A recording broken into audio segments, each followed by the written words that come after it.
Ada beberapa macam reproduksi pada tumbuhan yang akan kita pelajari. Yang pertama adalah reproduksi pada lumut dan paku.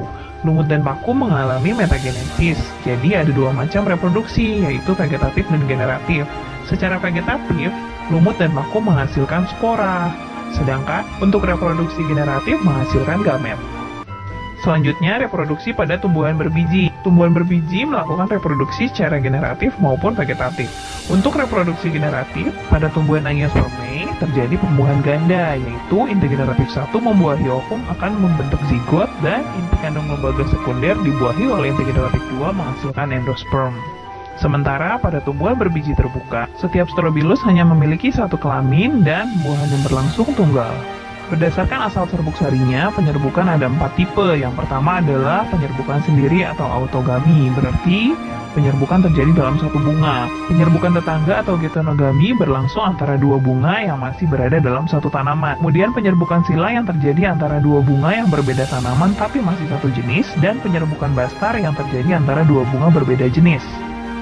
Berdasarkan perantaranya, penyerbukan terbagi menjadi 4, yaitu anemogami yang dibantu oleh angin, hidrogami dibantu oleh aliran air, zoidiogami penyerbukan yang dibantu oleh hewan, dan antropogami penyerbukan yang dibantu oleh manusia. Yuk kita bahas satu persatu. Yang pertama, anemogami. Tanaman yang penyerbukannya dibantu oleh angin biasanya memiliki ciri mahkotanya kecil atau bahkan tidak punya mahkota, sehingga bunganya tidak menarik. Tidak ada madu, serbuknya ringan, dan bunganya terletak di atas. Contohnya adalah jagung. Tanaman yang penyerbukannya dibantu oleh aliran air biasanya hidup di sekitar aliran air sungai, jadi serbuk sarinya mudah mengambang di atas air. Contohnya pada eceng gondok atau teratai. Zoidiogami terbagi lagi menjadi 4 macam. Ya, jadi hewan yang membantu penyerbukan itu ada serangga, burung, kelelawar, dan siput. Yang pertama, entomogami. Entomogami itu adalah penyerbukan yang dibantu oleh serangga. Penyerbukan seperti ini biasanya terjadi pada bunga-bunga yang memiliki mahkota dengan warna mencolok, bunganya berbau khas, dan memiliki kelenjar nektar. Selanjutnya, penyerbukan yang dibantu oleh burung biasanya terjadi pada bunga yang memiliki kelenjar madu, mengandung air, dan mengandung unsur bunga berwarna merah. Lalu ada pula penyerbukan yang dibantu oleh kelelawar, biasanya terjadi pada bunga yang mekar di waktu malam hari. Ada pula penyerbukan yang dibantu oleh siput, biasanya terjadi pada tumbuhan-tumbuhan yang sering didatangi oleh siput. Keempat macam penyerbukan tersebut biasa dikelompokkan ke dalam penyerbukan yang dibantu oleh hewan atau zoidiogami. Selanjutnya, penyerbukan yang dibantu oleh manusia atau antropogami. Penyerbukan ini biasanya terjadi pada tumbuhan-tumbuhan berumah dua. Tumbuhan berumah dua adalah tumbuhan yang setiap bunganya hanya memiliki satu jenis kelamin saja, atau tumbuhan yang memiliki dasar putik yang jauh sekali di dalam perhiasan bunga, dan biasanya memiliki nilai ekonomis yang tinggi, sehingga manusia sengaja melakukan persilangan untuk mendapatkan bibit unggul. Nah, itu tadi adalah macam-macam penyerbukan. Sekarang kita akan membahas mengenai perkembangbiakan vegetatif atau perkembangbiakan tanpa terjadi penyerbukan. Perkembangbiakan vegetatif terbagi menjadi 2, yaitu vegetatif alami dan vegetatif buatan. Vegetatif alami yang pertama adalah rizoma, yaitu modifikasi pada batang tumbuhan yang tumbuh menjalar di bawah tanah lalu bertunas. Contohnya pada jahe, lengkuas, dan kunyit. Lalu ada tunas adventif, yaitu tunas yang muncul selain dari ujung batang atau ketiak daun. Contohnya adalah pada tumbuhan cocor bebek.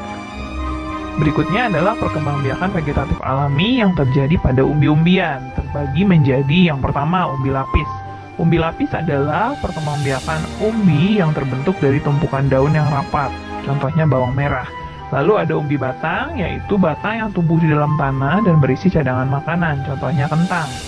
Dan ada pula umbi akar, yaitu akar yang menyimpan cadangan makanan dan menggembung, contohnya pada wortel. Jika ketiga jenis umbi ini kita tanam di dalam tanah, maka umbinya saja sudah bisa tumbuh menghasilkan tanaman yang baru. Perkembangbiakan vegetatif alami yang berikutnya adalah geragi atau stolon. Perkembangbiakan dengan geragi atau stolon ini adalah perkembangbiakan di mana ada batang yang tumbuh di atas permukaan tanah, lalu kemudian tumbuh menjadi bakal tanaman yang baru. Terjadi pada tumbuhan contohnya stroberi. Lalu berikutnya, vegetatif buatan. Vegetatif buatan adalah vegetatif yang dilakukan oleh manusia. Contohnya yang pertama, stek. Stek adalah memotong tanaman untuk menghasilkan tanaman yang baru. Stek batang biasa dilakukan pada tanaman singkong atau mawar. Lalu berikutnya mencangkok. Mencangkok adalah mengupas kulit batang, kemudian dibalut dengan tanah agar batang tersebut dapat membentuk akar sehingga dapat dipisahkan dan membentuk tanaman yang baru. Selanjutnya menempel atau okulasi. Okulasi ini dilakukan dengan menempelkan sepotong kulit yang memiliki mata tunas dari satu pohon ke kulit pohon lainnya, sehingga tumbuh bersatu menjadi tanaman yang baru. Lalu ada pula menyambung atau entek, di mana kita menggabungkan batang bawah dan batang atas dua tanaman yang sejenis, sehingga terbentuk perpaduan sifat antara dua tanaman tersebut.